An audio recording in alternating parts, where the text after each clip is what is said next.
संयुक्तं नित्यं ध्यायन्ति योगिनः कामदं मोक्षदं चैव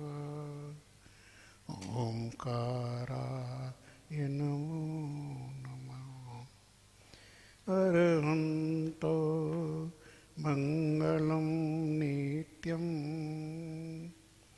सिद्धा जगति मंगलं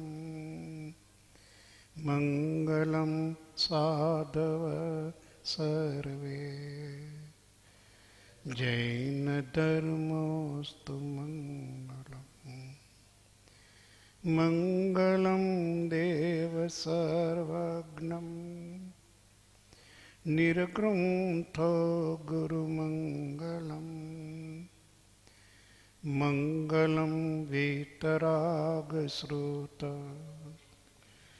जैन धर्मोस्तु मंगलम् मंगलं भगवान् वीरो मंगलं गौतम प्रभु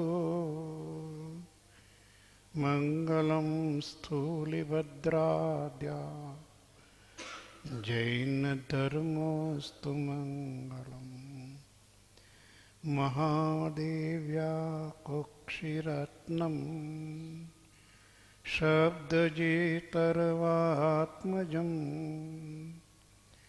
राजचन्द्रमहं वन्दे तत्त्वलोचनदायकं प्रभुतत्त्वलोचनदायकम्।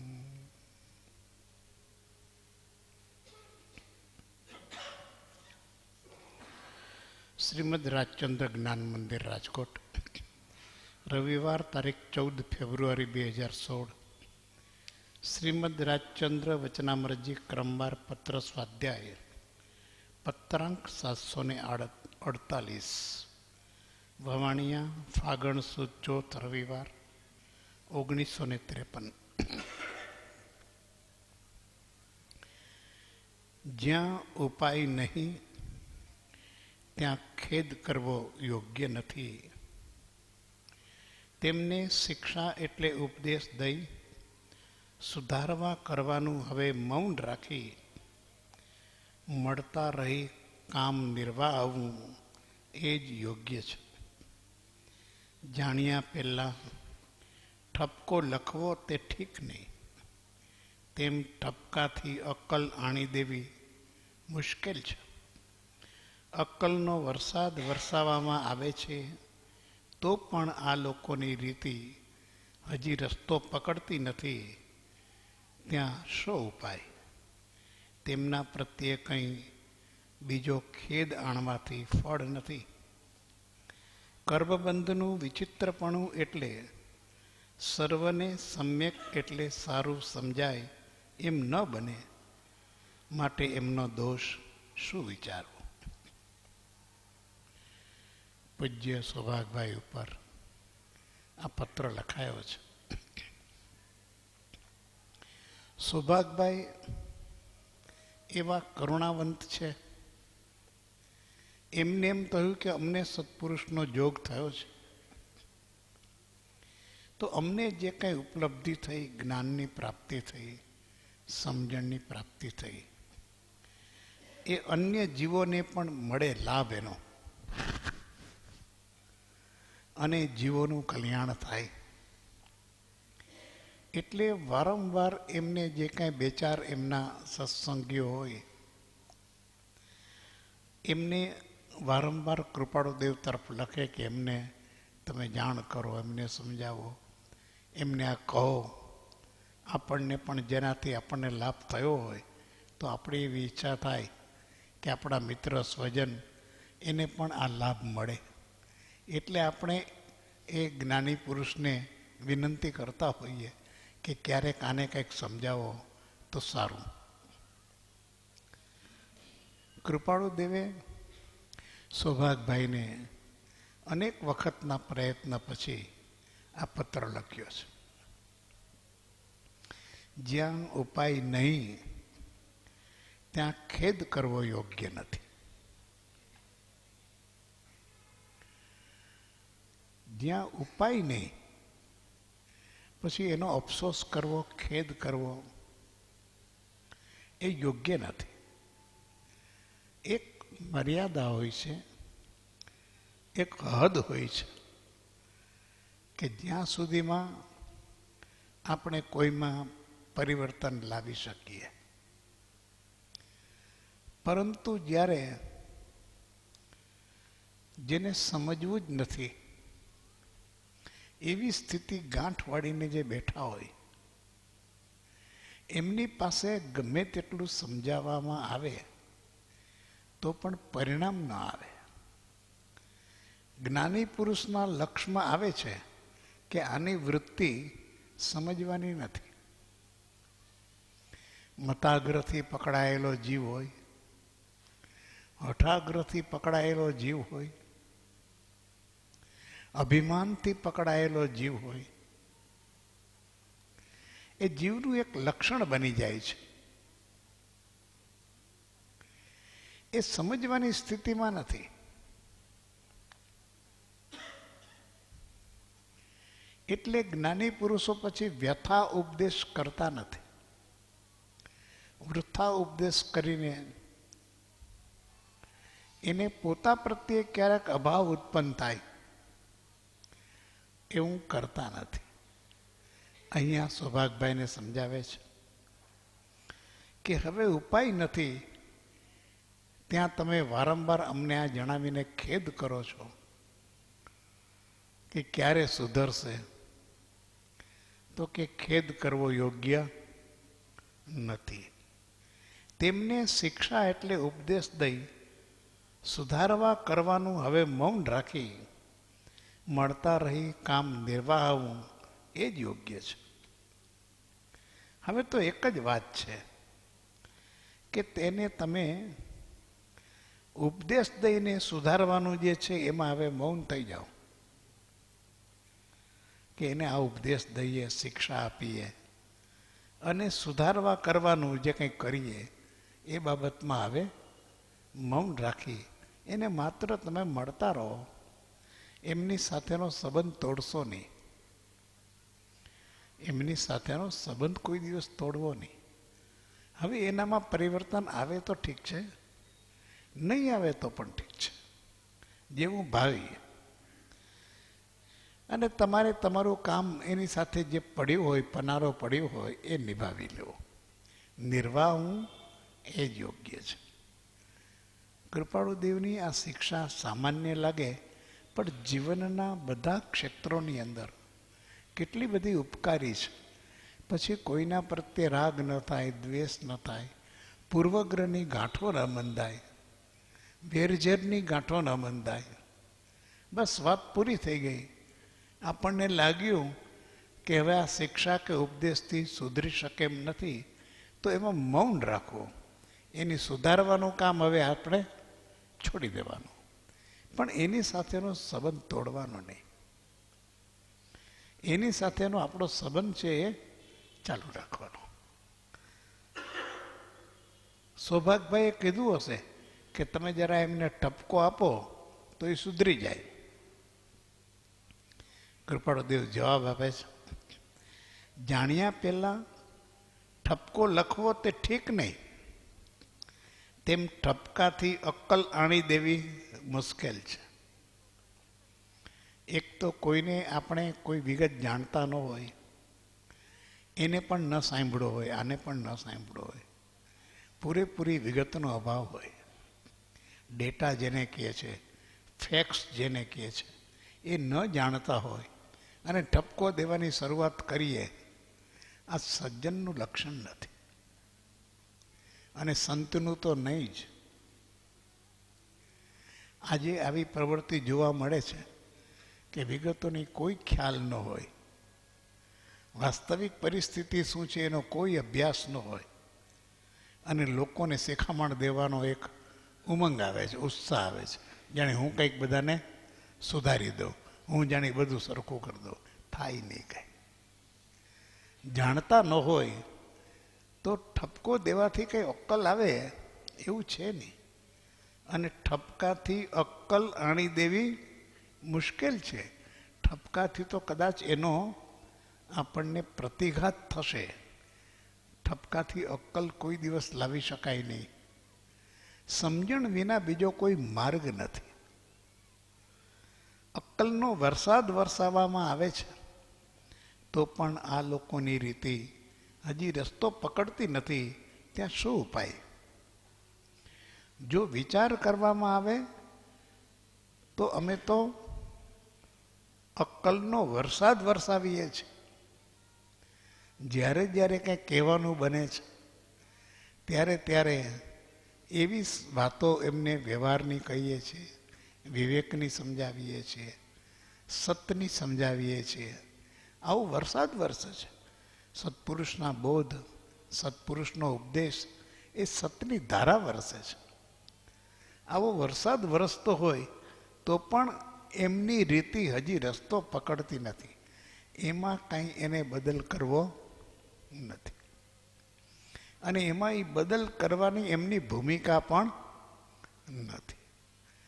જ્યાં અભિમાનથી, આગ્રહથી, અઢાગ્રહથી, સ્વચ્છંદથી વર્તન થતું હોય અને એમાં ઉન્મત્તતા આવી જાય તો સત્પુરુષના ગમે તેટલા ઉપદેશ હોય તો પણ એ ઉપદેશ એમને અસર કરતો નથી.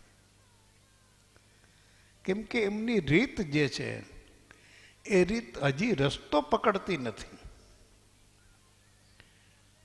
એને જો પોતાને સાચે માર્ગે વળવું હોય તો આવું રસ્તો પકડવાનું કામ થાય. પણ જે એ બાબતમાં અહમભાવી થયો છે, અહંકારથી જે ઉન્મત્ત થયો છે, એનામાં એ આશા રાખી શકાય નહીં. ત્યાં શું ઉપાય? જીવ પોતે જ પોતાની આવી અવળચંડાઈ કરતો હોય, સમજવા છતાં કરતો હોય, માત્ર પોતાના હઠાગ્રહને કારણે, મતાગ્રહને કારણે, અભિમાનને કારણે, તો એનો ઉપાય શું છે? તેમના પ્રત્યે કંઈ બીજો ખેદ આણવાથી ફળ નથી. હવે એના પ્રત્યે ગમે એટલો ખેદ કરીએ તો કૃપાળુ દેવ કહે છે હવે કાંઈ બીજું ફળ નથી. કર્મબંધનું વિચિત્રપણું એટલે સર્વને સમ્યક એટલે સમજાય, સારું સમજાય એમ ન બને. માટે એમનો દોષ શું વિચારવો? જો આ જ્ઞાની પુરુષ જ્યારે સંસારની અંદરની રેખા છે એ રેખા અને પરમાર્થની રેખાને પકડી લે છે.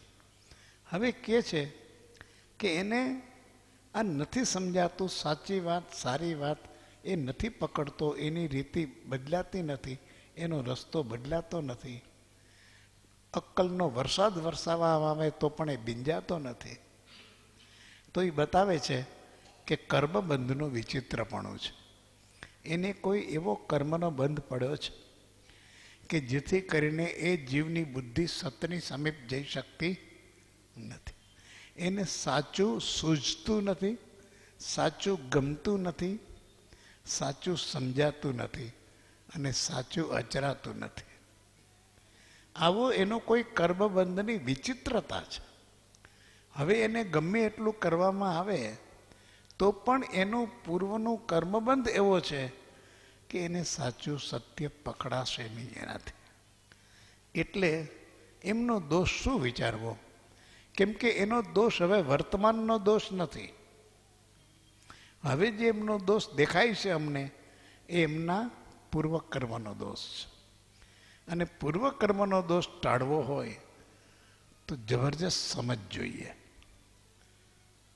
વર્તમાનમાં ગમે તે હોય પણ પોતાના પૂર્વકર્મના ઉદયને જીતવો હોય તો બહુ એની શક્તિ, એની સમજ, એની તૈયારી બહુ વધારે પડતી જોઈએ.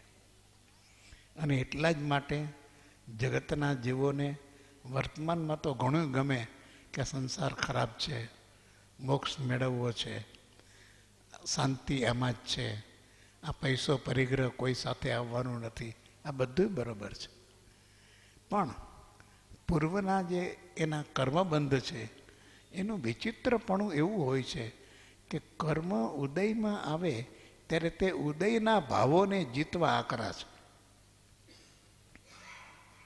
ઔદયિક ભાવોને જીતવા આકરા છે. પોતાનું જ્ઞાન, પોતાની સમજણ, પોતાનો વિવેક અને પોતે આત્મ સ્વરૂપમાં સ્થિર થાય તો જ એ આવા પૂર્વના કર્મ એટલે જડ એના ઉદયની અંદર આવેલા જે ભાવો છે એને માત કરી શકે, જીતી શકે. પુરુષાર્થ પાછો ક્યાં પડે છે? તો વર્તમાનમાં તો ડાયો ડમરો છે,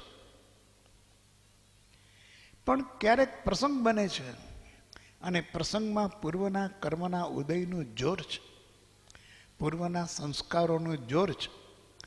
તે સમયે જ્ઞાની કે છે કસોટી છે જીવની,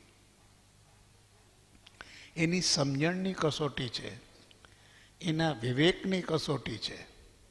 હવે એ સમયે એને લાગે કે જે ઉદય આવ્યો છે એ મારી વર્તમાનની જીવનધારા સાથે સુસંગત નથી, આ મને ન શોભે, આ મને કર્તવ્ય નથી, આ મને ઘટારત નથી. સૌભાગભાઈ ઉપર કૃપાળુદેવે ઘણીવાર આ નિર્દેશ કર્યો છે કે તમારા જેવાને આ ઘટારત નથી. તમે આજીવિકાની ચિંતા કરો, તમે ઇજ્જતની ચિંતા કરો. એ કહે છે તમને ઘટારત નથી, બીજાના હોય તો ભલે રહ્યું, તમને આ ન શોભે. તમને જે ભાવ આવે છે એ પૂર્વના ઉદયના આવે છે. એને કારણે જીવો સાથેનો સંબંધ છે એ સંબંધની અંદર મોહ છે, પરંતુ જે સમજ છે એ સમજની સાથે એનો કોઈ સંબંધ નથી. માટે જીવની કસોટી તો એ છે કે પોતાની સત સમજણ જ્યારે હોય ત્યારે પૂર્વના ઉદયના કારણે જો કોઈ વિપરીત વિભાવ, વિકાર, એવા ભાવો આવે કે જે એની વર્તમાન જ્ઞાની પુરુષના બોધની એની જે સમજણ એની સાથે સુસંગત નથી, તો એણે એના ઉપર વિજય મેળવવો અને એ જ પુરુષાર્થ કરવાનો છે. પણ જીવ વર્તમાનની અંદર સમજતો હોવા છતાં પૂર્વના ઉદયની અંદર એ ખેંચાઈ જાય છે. એટલે એનો ભાવ છે એ ઔદયિક ભાવ હોય છે, ક્ષાયોપશમિક ભાવ નથી હોતો, ઔપશમિક ભાવ હોતો નથી. આત્માના 5 ભાવ છે: ઔપશમિક ભાવ, ક્ષાયોક્ષમિક ભાવ, ક્ષાયિક ભાવ, પરમ પરિણામિક ભાવ. આ બધા આત્માના સ્વાભાવિક ભાવો છે. ઉદય પ્રમાણે નાચતો હોય એ ઔદયિક ભાવ છે. ક્ષાયોક્ષમિક એટલે થોડું સમજણ છે તો થોડું અંદર દબાવી દે અને થોડું એના ઉપર વિજય કરી જાય. ક્ષાયિકની અંદર તો ઉદયને સમાપ્ત કરી દે, પરાભવ કરી દે. પરિણામિક તો પોતાનો મૂળ સ્વભાવ છે એની અંદર જ રત રહે. તો મોટે ભાગે જગતના જીવો એ ઔદયિક ભાવમાં જીવે છે. જરા ઉદય વિપરીત આવ્યો, જરાક ઉદય પ્રતિકૂળ આવ્યો એટલે પતી ગયું, હાય રે હું મરી ગયો, મને આમ થયું, મને આમ થાય છે. તેમને ઉદય છે. તું શાશ્વત છો, તારો આત્મભાવ છે, દેહભાવ નથી. દેહભાવની પ્રતિકૂળતા છે એ તારો ઉદય છે. ઉદય હમણાં સમાપ્ત થઈ જશે. તું શાંતિ રાખ, તારો ભાવ શાંતિનો છે, સુખનો છે, સમાધિનો છે. એ તું આત્મા છો તો તારા આ ભાવ છે. પણ એ પોતાનો શાશ્વત સ્વભાવ ભૂલીને, પોતાનો મૂળભૂત સ્વભાવ ભૂલીને એ ઉદયમાં ચાલ્યો જાય છે. એટલે ક્રોધ આવે છે, કશાયો થાય છે, કોઈના પ્રત્યે વેરઝેરના ભાવ થાય છે, કોઈ નિમિત્તને પકડી લે છે. આને કારણે મને આવું થાય છે, આવી સમજણ બદલાવી નાખે છે. કોઈના કારણે કંઈ થતું નથી. દોષ આપણો છે, કર્મ આપણે બાંધ્યા છે. આ સમજ એની ટકતી નથી, કેમ કે ઔદૈહિક ભાવની અંદર એ ખેંચાઈ જાય છે. જરાક પ્રતિકૂળતા આવી તરત ઔદૈહિક ભાવમાં ખેંચાઈ ગયો. તારો ભાવ શું છે? પરમ પરિણામિક, કે હું શુદ્ધ આત્મા છું, શાંત સ્વભાવી, એવું આનંદ એ મારો સ્વભાવ છે, સમતા એ મારો સ્વભાવ છે. એ ભૂલી ગયો. બસ આ કર્મની વિચિત્રતા છે. આ કર્મબંધનું વિચિત્રપણું ઉદયમાં આવ્યા વિના રહેતું નથી. અને સાધક જીવની કસોટી આ જ છે કે જ્યારે કર્મ ઉદયમાં આવે ત્યારે એને પોતાની વર્તમાન જે પોતાની સાધના છે, પોતાની સમજણ છે, એ પ્રમાણે રહેવું અને ઉદયના ભાવને શાંત કરવો, ઉપશમ કરવો. આ સાધકનું કર્તવ્ય છે, આ મુમુક્ષુનું કર્તવ્ય છે. તો કે છે કે માટે એમનો દોષ શું વિચારવો. હવે આપણે તે એ જો ન કરી શકતો હોય તો એમના દોષ ઉપર કોઈ વિચારવાની આવશ્યકતા નથી. અહીંયા એ વાત પૂરી કરીશ. પત્ર પૂરો થાય છે. પત્રાંક 749, વવાણિયા, ફાગણવદ 11, 1953. ત્રિભુવનનું લખેલું પત્તું તથા સુણાવ અને પેટલાદના પત્ર મળ્યા છે. કર્મગ્રંથ વિચારતા કશાય આદિનું સ્વરૂપ કેટલુંક યથાર્થ સમજાતું નથી. તે વિશેષ અનુપ્રેક્ષાથી ત્યાગ વૃત્તિના બળે સમાગમે સમજાવવા યોગ્ય છે. જ્ઞાનનું ફળ વિરતિ છે. વિતરાગનું આ વચન સર્વ મુમુક્ષુએ નિત્ય સ્મરણમાં રાખવા યોગ્ય છે. જે વાંચવાથી, સમજવાથી તથા વિચારવાથી આત્મા વિભાવથી, વિભાવના કાર્યોથી અને વિભાવના પરિણામથી ઉદાસ ન થયો, વિભાવનો ત્યાગી ન થયો, વિભાવના કાર્યોનો અને વિભાવના ફળનો ત્યાગી ન થયો, તે વાંચવું, તે વિચારવું અને તે સમજવું અજ્ઞાન છે. વિચાર વૃત્તિ સાથે ત્યાગ વૃત્તિ ઉત્પન્ન કરવી તે જ વિચાર સફળ છે, એમ કહેવાનો જ્ઞાનીનો પરમાર્થ છે. વખતનો અવકાશ મેળવી નિયમિત રીતે 2 થી 4 ઘડી સુધી મુનિઓએ હાલ સુઈ ગડાંગ વિચારવું ઘટે છે, શાંત અને વિરક્ત ચિત્તથી. ખંભાતના અંબાલાલભાઈ આદિ મુમુક્ષો ઉપરનો આ પત્ર છે. આગળ ત્રિભુવનભાઈને 2 પત્ર પહેલાં એ પત્ર આવ્યો હતો. કર્મગ્રંથ આદિથી અંત સુધી સાધ્યાંત વિચારો.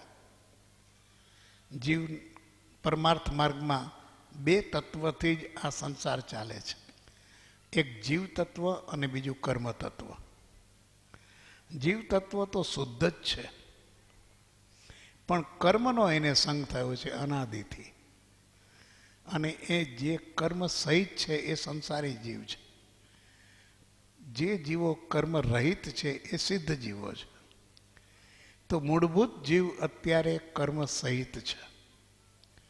એટલે અહીંયા કહે છે કે કર્મ ગ્રંથ જો જ્યાં સુધી જેમ જીવનો નિશ્ચય છે, પોતાને હું આત્મા છું, ચૈતન્ય છું, અવિનાશી છું, શાશ્વત છું, આવો નિશ્ચય વર્તે જેને પોતાના સ્વભાવનો, પોતાના સ્વરૂપનો, આત્મતત્વનો, પોતાના અસ્તિત્વનો, કે હું કોણ છું. બહુ મોટો પ્રશ્ન છે આ. હું કોણ છું એનો જવાબ બરોબર સાચો જેને વર્તે છે, સાચી શ્રદ્ધા જેને છે, જ્ઞાનીઓએ જે કહ્યું છે એવો હું આત્મા છું. અનંતા જ્ઞાનીઓએ જે અનુભવ કરીને જે સ્થિતિ પ્રાપ્ત કરી છે એવો હું ચૈતન્યમય આત્મા છું.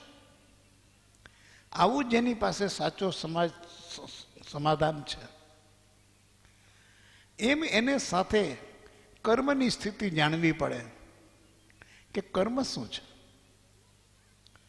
અને કર્મની પ્રકૃતિ કેવી રીતે કામ કરે છે. બહુ એની વિગત ન જાણે તો પણ કર્મનો સિદ્ધાંત આ સંસારમાં પરિભ્રમણ કરાવનાર જીવને કોઈ હોય તો કર્મ છે. અને મોક્ષ ત્યારે જ થાય કે જીવ સર્વ કર્મથી મુક્ત થાય તો જ મોક્ષ થાય. એક પણ કર્મ જો જીવ સાથે બાકી હોય તો જીવનો મોક્ષ સંભવિત નથી. કર્મને સાથે લઈને કોઈ મોક્ષ પામ્યા નથી. એટલે કર્મથી નિવૃત્ત થવું જ એ જ મોક્ષની સાધના છે. તો કર્મને સમજવું તો પડશે ને. જેમ આત્માનો મોક્ષ કરવો હોય તો આત્માને સમજવો પડે. આત્માને સમજ્યા વિના કોનો મોક્ષ કરશું? કોની વાત કરશું? કેના સ્વભાવની સિદ્ધ કરવો તારે? શું સિદ્ધ કરવું છે? સ્વરૂપ તો સમજતો નથી. એના ગુણ, એના લક્ષણો, એના ધર્મો, એનો કોઈ દિવસ કંઈ વિચાર નથી. તો એ આત્માના નામે શું સિદ્ધ કરશે? ક્યાંક અહંકાર સિદ્ધ કરશે. એની એ જ રીતે બે જ તત્વ જૈન દર્શનની અંદર કહ્યું છે, એક આત્મા અને કર્મ. આત્મા અને કર્મનો સંયોગ એટલે સંસાર. આત્મા અને કર્મનો વિયોગ એટલે મોક્ષ. આ બે જ અવસ્થા છે. એક અવસ્થા સાધકની છે, બીજી સિદ્ધની છે. સાધકની નથી, એ મૂઢ છે. એ જીવો બધા મૂઢ છે. કાં જીવ મૂઢ છે, કાં સાધક છે. જીવ અને કર્મને જાણે છે એ સાધક છે, કારણ કે એ કર્મથી છૂટો થવા પ્રયત્ન કરે છે. સમયે સમયે એની સાધના, એના કર્મો ઓછા થાય, કર્મની નિર્જરા થાય, કર્મથી એ મુક્ત થાય, કર્મથી છૂટે. આ જ એનું લક્ષ્ય છે. કેમ કે જીવને કોઈ પણ પ્રકારનું બંધન હોય સંસારમાં તો એક જ છે, કર્મનું બંધન છે. કર્મ જડ છે, પણ એટલા સૂક્ષ્મ છે, જોઈ શકાતા નથી. કેવળ જ્ઞાની સિવાય સામાન્ય છદ્મસ્ત જીવોની એ શક્તિ નથી કર્મને જોઈ શકે, પણ અનુભવી શકે. મને કર્મ છે કે નહીં એનો અનુભવ થાય, જોઈ ન શકાય. જ્ઞાનીઓ કર્મનો હિસાબ રાખે, વધ્યા ઘટ્યા. કૃપાળુદેવ જેવો આવો પરમ પુરુષ, એણે આપણને કહ્યું કે માથે ઘણો બોજો હતો. તે આત્મવીર્ય કરીને અમે કરવા ગયા તો પગે નિકાચિત ઉદયમાન થાક ગ્રહણ કર્યો. આયુષ્ય કર્મનો યોગ પૂરો થયો. બોજો હતો અને એક કર્મ ઘટતા ગયા. 10 વર્ષે રે ધારા ઉલ્લસી, મટ્યો ઉદય કર્મનો ગર્વ રે. જ્ઞાની કર્મનો હિસાબ રાખે છે કે કર્મના ગર્વને મિટાવી દીધો છે મેં. ઘણા કર્મ હતા, અવશ્ય કર્મનો ભોગ છે, ભોગવવો અવશેષ રે. તેથી દેહ એક જ ધારીને જાસુ સ્વરૂપ સ્વદેશ રે. ઘણા કર્મો હતા, હવે એક અવશેષ, એક થોડા જ બાકી રહ્યા. આ જ્ઞાની જોઈ શકે છે. છદ્મસ્ત કર્મને જોઈ શકતા નથી, અનુભવી શકાય છે. આપણને ઘણીવાર થાય છે, અરે રે કેવા કર્મો કર્યા હશે, આ છૂટતા જ નથી. આપણી સ્થિતિમાં કંઈ પલટો આવતો જ નથી. જરૂર કોઈ ભારે ચીકણા કર્મો બાંધ્યા હશે. કેવા તીવ્ર ભાવથી, કેવા માઠા ભાવથી કર્મનો બંધ પાડ્યો હશે કે જેથી કરીને કેટલી અંતરાયો લીધી હશે કોઈની, કે એથી કરીને કોઈ મેળ પડતો નથી. આટલી બધી સાધન, સુવિધા, સાધના બધું જ હોવા છતાં આ બધું જ વિપરીત મને, અને બધું જ દુઃખનું કારણ. સુખનો અહેસાસ ન થાય. પરમાત્માની પૂજા કરીએ, ભક્તિ કરીએ, પ્રભુના બોધ વચનોનું સ્મરણ કરીએ, કીર્તન કરીએ, અને છતાંય આવી જ સંસારની અંદર વિષમતાઓ, આવી પ્રકારના દુઃખો, અનંત પ્રકારના. તો કે હા, તું અત્યારે તારી વર્તમાન સાધના સાથે એનો સંકલન નહીં કર, પૂર્વના કર્મ સાથે પણ એનો અનુબંધ છે. અને એ અનુબંધ જ્યાં સુધી ન પકડાય, ન સમજાય, ત્યાં સુધી લાગે કે દોષ અમારો છે. કર્મો અમે બાંધ્યા છે, અમારે જ ભોગવવા પડે. આ જ્યારે સમજ આવે છે ત્યારે કર્મની સમજ જરૂરી છે. પરમાર્થ માર્ગમાં જેમ આત્મતત્વની સમજ યથાર્થ હોવી જોઈએ, શુદ્ધ હોવી જોઈએ, પૂર્ણ હોવી જોઈએ, એમ જ કર્મની સંબંધ હોવી જોઈએ. જે બનવાનું છે તે બનશે જ, બનીને જ રહેશે. સૌભાગભાઈને કૃપાળુદેવ લખે કે તમે તમારા કુટુંબીજનોને સ્નેહ કરો કે ન કરો, એની સાથે કોઈ સંબંધ નથી. તમે તમારામાં લીન થાવ તોય કોઈ વાંધો નથી, તોય કોઈ કુટુંબી મરી જવાના નથી, અને તમે એને ગળે વળગાડો તો કોઈ જીવી જવાના નથી. જે થવાનું હશે તે થશે જ, થઈને જ રહેશે. કારણ કે જો વિચિત્ર પ્રકારના કર્મના બંધ છે તો ઉદયમાં આવે જ છૂટકો છે. અને ઉદય વખતે જો ભોગવી લેવા હોય તો સમજણ સાથે હશે તો જ ભોગવાશે. સમજણ વિના તો રખડી મરવાનું થશે, ઉલટો પ્રયાસ થશે, દુઃખનું કારણ થશે. સમજ પીછે સબ સરળ હૈ. અને આ સત્પુરુષોના બોધ એ સમજ છે, શાસ્ત્રની વાતો એ સમજ છે, જ્ઞાની પુરુષના વચનો એ સમજ છે. કર્મ તો છે જ, તો જીવને આ બે તત્વ જાણવા પડે. જીવનું સ્વરૂપ એ સનાતન છે, એ અજર અમર છે. આવું એનું જો પોતાનું સ્વરૂપ સમજાય કે હું નિત્ય છું, શાશ્વત છું, અનંત શાંતિ સમાધિનું સુખધામ અનંત સુસંત ચહી, આવી પોતાના વિશેની સ્પષ્ટ શ્રદ્ધા, પર શાંતિ અનંત સુધામય, જે રોજ બોલવાથી નહીં, આનું વેદન થવું જોઈએ કે પરમ શાંતિનું ધામ હું છું, પરમ સુખનું ધામ હું છું, અનંત સુખનું ધામ હું છું, સુધામય છું હું. કોઈ પૂતગલ પરમાણુની મારી તૃપ્તિ માટે જરૂર નથી. એવું અનંત સુધામય છું. જગતમાં જે પદાર્થો છે એમાં સર્વશ્રેષ્ઠ આત્મા છે, આત્માથી સૌહીન. આવું જીવનું સ્વરૂપ સમજાય. અને સાથે કર્મનું, કે વિભાવને કારણે, પોતાની વૃત્તિના કારણે આ કર્મના બંધ થાય તો બંધાયેલા કર્મો એના યથાક્રમે ઉદયમાં આવે.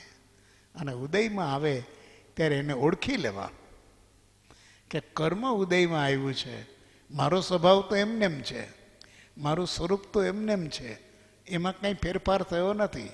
પરંતુ જે પૂર્વે અજ્ઞાનમાં, મોહમાં, પ્રમાદથી જે કર્મ બંધ થયો હતો એ બંધ ઉદયમાં આવ્યો છે. એ નિવારી શકાયો નથી. જો પૂર્વે આલોચના, પશ્ચાતાપ, ભગવત શરણ લીધું હોત તો કદાચ એ કર્મો ત્યારે ને ત્યારે ખપી ગયા હોત. પરંતુ નથી કર્યું, અને હજી એ કરતો નથી. હજી એ જે કંઈ પાપો થાય છે એ સહજ માત્રમાં પ્રભુની ભક્તિથી, યથાર્થ આલોચનાથી, પશ્ચાતાપથી રોજેરોજ દુઃખનો હિસાબ થઈ શકે એવી જ્ઞાનીઓએ યુક્તિ આપી, વ્યવસ્થા આપી છે. પ્રતિક્રમણ, પશ્ચાતાપ, કાયોત્સર્ગ, ભક્તિ, પ્રાર્થના જો ખરા દિલથી કરવામાં આવે તો અશુભ અસર ટકી શકે નહીં. શુભ અસર જો જીવનમાં વધારે હોય તો અશુભ અસર ટકી શકે નહીં. પ્રકાશમાં લાઇટનો બલ્બ બરાબર હોય તો અંધકાર ન ટકી શકે. પણ જો આપણું લાઇટ જે છે એની કેપેસિટી ઓછી હોય તો અંધકાર ચોક્કસ જોર કરે. ભાઈ લાઇટ છે પણ બધું દેખાતું નથી, આ લાઇટ ઘણું ઝાંખું છે, લાઇટ જ ઝાંખું હોય. એમ આપણી સાધનામાં ઠેકાણા ન હોય, આપણું પ્રતિક્રમણ ઝાંખું, આપણો કૌશક ઝાંખો, આપણી પ્રાર્થના ઝાંખી, તો પછી કર્મનો અંધકાર ટળે નહીં. એમાં નવાઈની શું વાત છે? એવી જોરદાર પોતાની પ્રાર્થના હોય, એવી ક્રિયા હોય સત સાધનની, ભાવપૂર્વકની હોય, તો કર્મની અશુભ અસર ટકી શકે નહીં. એવો જ્ઞાનીઓનો નિશ્ચલ અનુભવ છે. અને તો જ કોક મોક્ષે જાય છે, નહીં તો મોક્ષ જઈ શકાય જ નહીં. જો આ કર્મની અસર ટળતી ન હોય તો મોક્ષ કેવી રીતે જવાય? એટલે કર્મગ્રંથ સમજવાનો છે. એ કહે છે એમાંથી કસાયનું કેટલુંક સ્વરૂપ સમજાતું નથી, તો પણ વિશેષ અનુપ્રેક્ષાથી સમજવા માટે જુઓ, કર્મગ્રંથની આવી અગમ નિગમની વાતો, કર્મ રચના ગૂઢ છે, ગહન છે, એને સમજવા માટે તો કે વિશેષ અનુપ્રેક્ષા, જ્ઞાનીના વચનોની વિશેષ અનુપ્રેક્ષા. બીજું ત્યાગ વૃત્તિના બળે, ભોગની વૃત્તિથી કર્મનું સ્વરૂપ ન સમજાય, પણ ત્યાગ વૃત્તિના બળે અને સમાગમે, સત્પુરુષના સમાગમે આ પ્રશ્નો બહુ સરળ થઈ જાય, સમજાઈ જાય. જ્ઞાનનું ફળ વિરતિ છે. વિતરાગનું આ વચન સર્વ મુમુક્ષુએ નિત્ય સ્મરણમાં રાખવા યોગ્ય છે. આ એક વાત બરોબર સમજી લેવા જેવી છે. જ્ઞાનનું ફળ વિરતિ છે. વિરતિ એટલે પર પદાર્થ પ્રત્યે વિરક્તિનો ભાવ, આસક્તિ નહીં.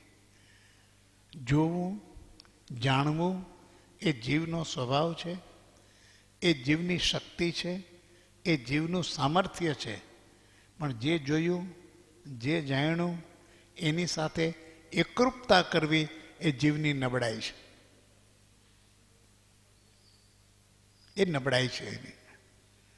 એને તદાકાર થવાની જરૂર નથી. એને જે જોયું એની સાથે રાગ કરવાની જરૂર નથી, દ્વેષ કરવાની જરૂર નથી. એણે તો જોયું વસ્તુ પર છે અને મારાથી ભિન્ન છે. મારો આત્મા દરેક સર્વથી ભિન્ન છે, અસંગ છે. જાણ્યો સર્વેથી ભિન્ન અસંગ. આ એને કહ્યું ભગવંતે દર્શન તે અને આ સંકિત છે, જેનું બીજું નામ સંકિત. આ સંકિતનું સ્વરૂપ છે કે જોવાનું બધુંય, પણ જોડાવાનું કોઈની સાથે નહીં. જાણવાનું બધુંય, પણ જોડાવાનું કોઈની સાથે નહીં, દૂર રહેવાનું.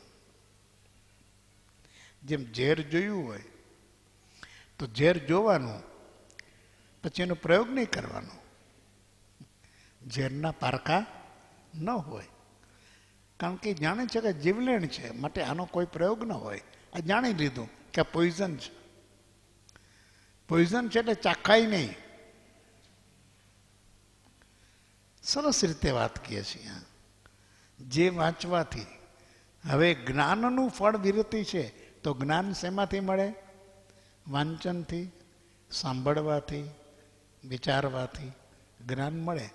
હવે અહીંયા મુમુક્ષુને કહે છે કે જ્ઞાનનું ફળ વિરતિ છે.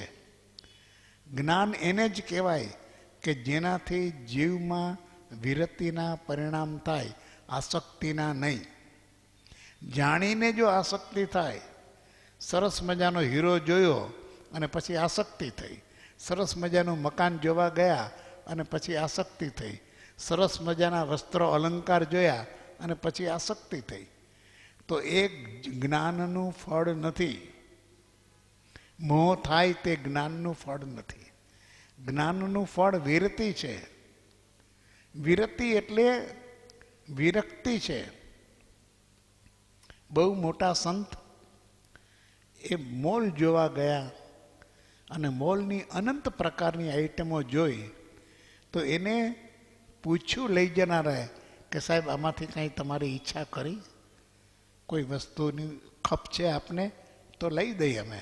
ભક્તિભાવ હતો એમના પ્રત્યે. તો કે ના, મને તો આનંદ થાય છે આજે કે આટલી બધી વસ્તુ વિના પણ મારું જીવન સરસ ચાલે છે. આટલી બધી વસ્તુ વિના પણ મારું જીવન સરસ ચાલે છે. સંતોષ છે, સુખ છે, સમાધાન છે. તો જ્ઞાનનું ફળ વિરતિ છે, જે વાંચવાથી, સમજવાથી તથા વિચારવાથી, આત્મા વિભાવથી, વિભાવના કાર્યોથી, વિભાવના પરિણામથી ઉદાસ ન થયો, વિભાવનો ત્યાગી ન થયો, વિભાવના કાર્યોનો અને વિભાવના ફળનો ત્યાગી ન થયો, તે વાંચવું, તે વિચારવું અને તે સમજવું અજ્ઞાન છે.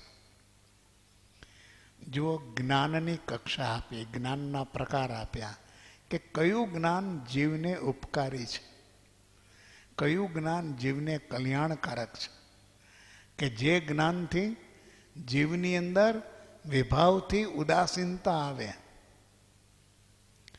જે જ્ઞાનથી જીવને પર પદાર્થ પ્રત્યે ભિન્નપણું દ્રઢ થાય, આસક્તિ ન જાગે પરંતુ પદાર્થ પ્રત્યે વિરક્તિ જાગે. દેખત ભૂલી દેખ્યો અને ચોટ્યો,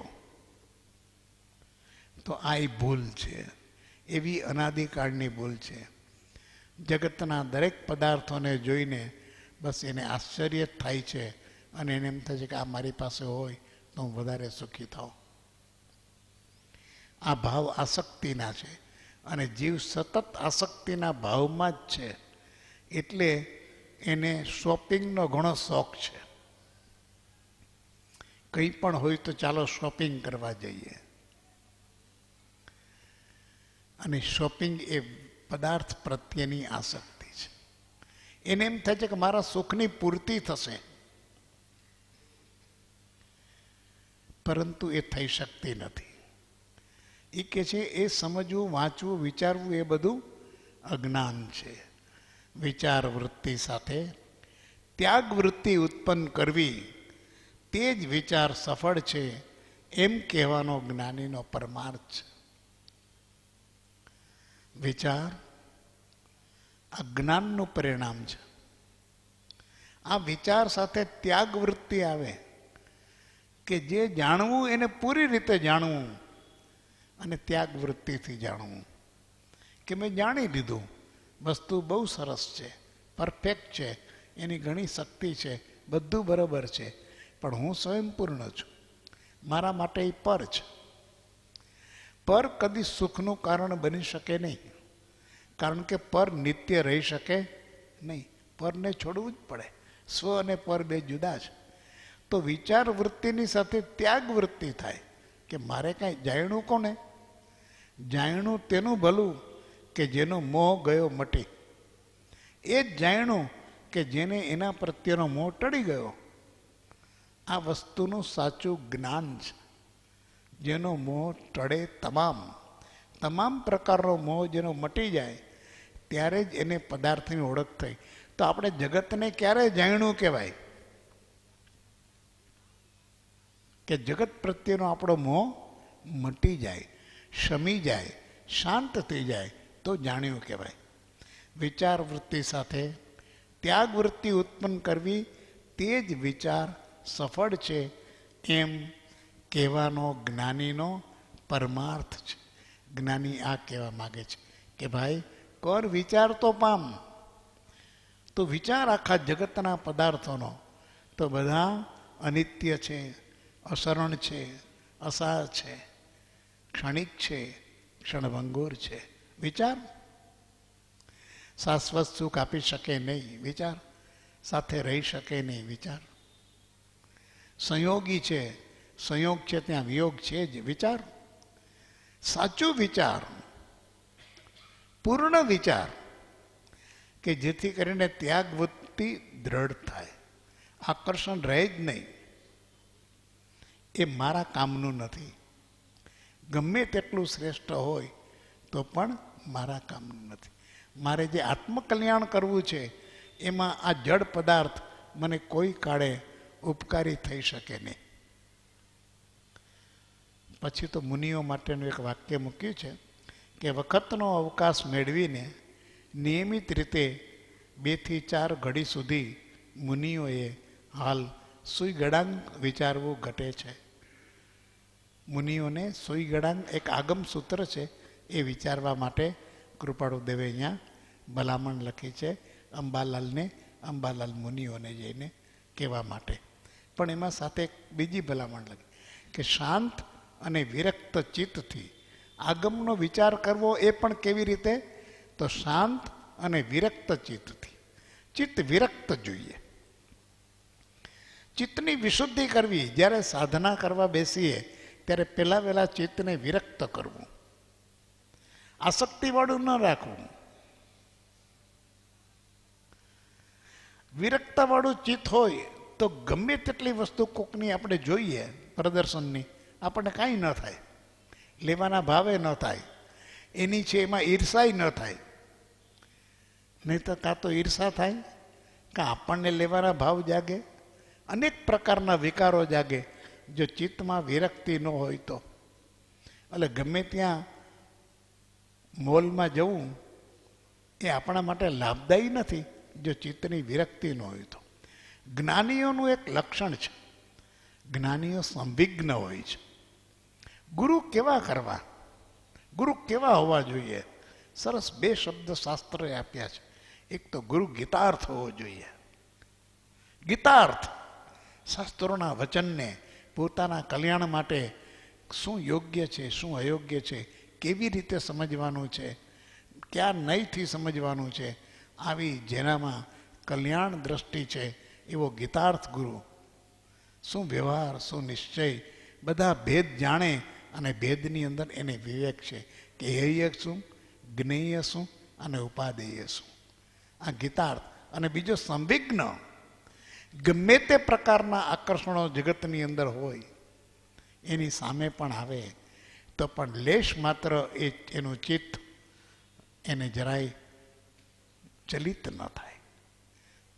સંસારના ગમે તેટલા મોહના દ્રશ્યો હોય એનાથી ચલિત ન થાય.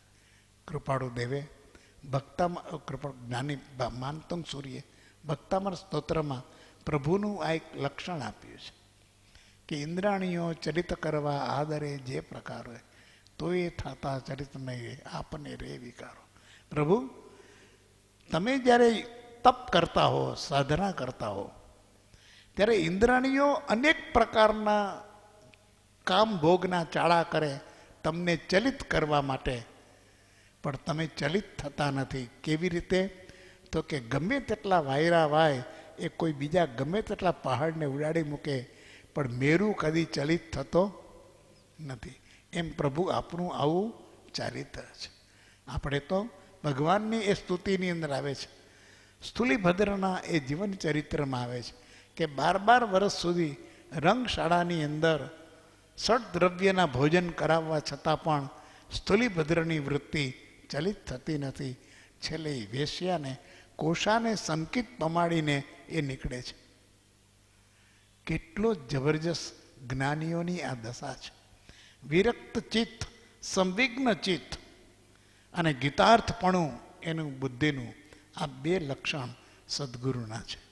તો અહીંયા મુનિઓએ પણ વિરક્ત ચિત્તથી આગમનો અભ્યાસ કરવો વિશેષ અવસર. ઓમ શાંતિ.